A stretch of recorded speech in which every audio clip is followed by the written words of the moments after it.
Welcome, scrapbooking ladies. I am here to show you my layout for SaCrafters October Layout Challenge. And what she challenged us to do was to have on our layout a piece of homemade trim that we had created specifically for this layout. And also, if we had flowers on there, they were to be homemade flowers, at least one homemade flower.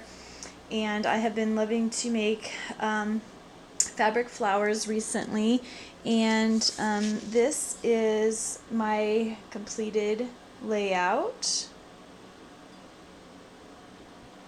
And just to give you a little close-up of the flower here, what I used was the SaCrafters Layers flower number 3 die. Cut a bunch of those, and I just I used 5 of the larger ones and 4 of the smaller ones, and I folded them in quarters and hot glued them onto a cardstock circle for that flower.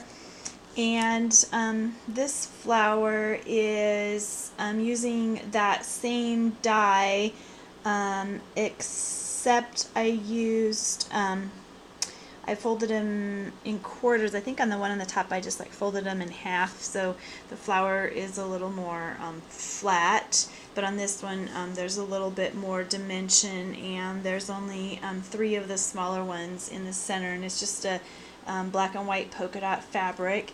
And then this is the trim that I created for my layout, and it's using that paper ribbon that SaCrafters did a tutorial on. And after seeing that, I had been wanting to get some, and I just was in my local Goodwill the other day and actually saw a bunch of it, 5 yards or so, that had been donated. So I was very excited about that. So I just kind of followed SaCrafters tutorial on how I cut pieces. I believe there was 6 of them of the paper cording after I unrolled it, and then I just hot glued them on and just kind of pleated it as I went. And then this gray here that you see is this type of fabric. I'm not really sure what it is.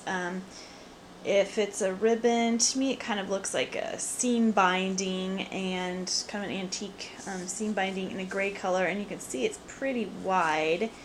And what I did to make that trim was I folded it basically in thirds and hot glued it together, so it was just kind of a tube. And then I just took my hot glue gun and glued it starting here, and then I just pleated and glued it as I went. And then on the very top of that, I took some of the flat back black pearls that I had bought a long time ago from Carla's 001's Etsy store, and just added that on the very top to just kind of give it some more dimension, and just add a little bling. And then that black circle is where I will put my journaling, and I die cut that from my silhouette machine, and then I just added some black Recollections bling. And so that is a picture of some elephants we took last year. In the springtime, we did a drive through a wildlife safari, so this was just one of the pictures that we were able to capture and take of some of the animals that we saw. And so I thank you, SaCrafter, for doing this layout challenge once again, and it was very fun to put together that trim and the homemade flowers. And I will hope to make some more of this trim and do some other fun things with this paper ribbon. SaCrafter also has a couple flowers that she shows in tutorials on her channel of how to use the paper ribbon also. So thank you ladies for watching, and have a good day.